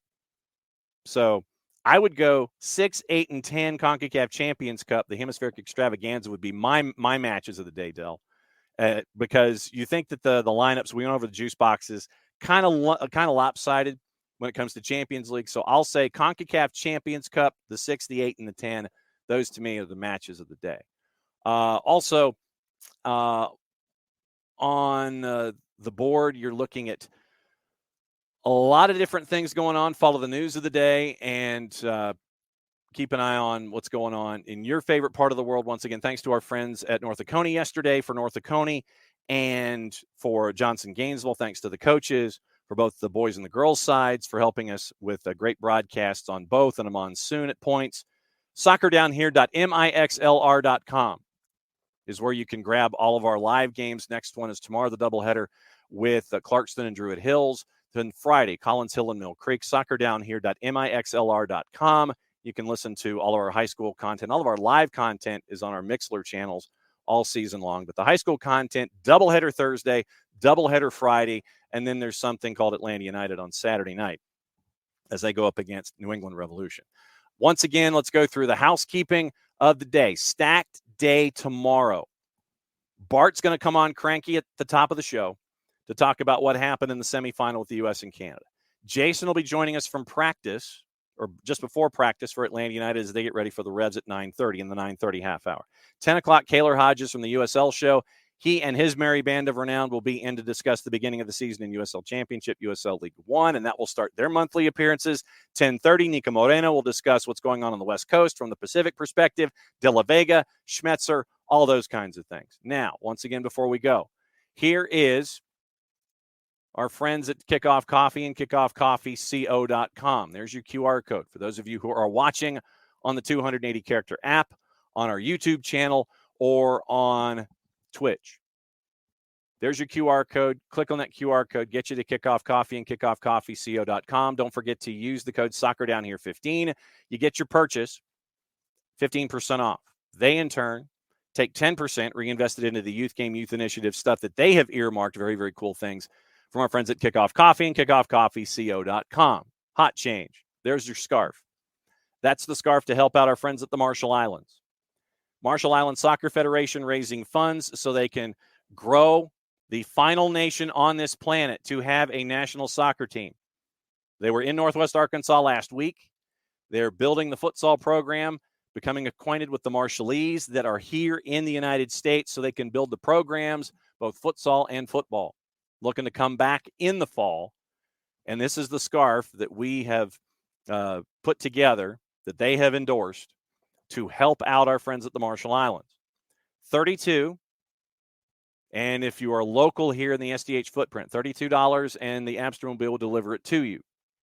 If you are outside the SDH footprint or you are somewhere where the Abstermobile cannot get to, we can throw it in the mail for another $5. So 32 and 5. You reach out to me. You can Venmo me. You can Venmo the show. Reach out to the show, however you want to do it.